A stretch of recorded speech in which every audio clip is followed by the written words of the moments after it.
dans notre rendez-vous 10 mois du luxe Valentine.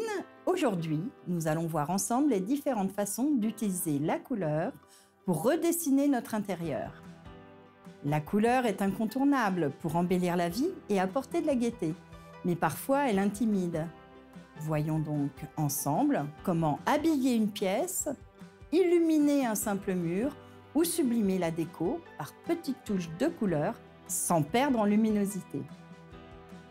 Pour habiller une pièce entière sans risque de se tromper, vous pouvez opter pour le naturel. Facile à vivre, il unifie l'espace et se marie facilement avec les autres teintes de votre décoration. Si la luminosité est votre priorité, agrandissez l'espace en appliquant une teinte claire sur tous les murs. Au contraire, pour créer un effet cocon audacieux, compressez l'espace avec une couleur sombre.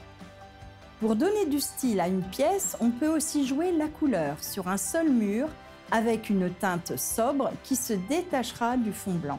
Ainsi, si l'on veut raccourcir une pièce en longueur, il suffit de peindre le mur du fond dans une teinte remarquable.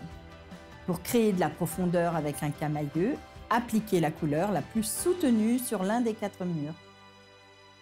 En déco, pas besoin d'en faire trop. Il suffit souvent d'une simple touche de couleur sur un pan de mur pour attirer le regard sur un détail de l'architecture. Jouez les caméléons avec un pan de mur en ton sur ton ou préférez les contrastes de couleurs.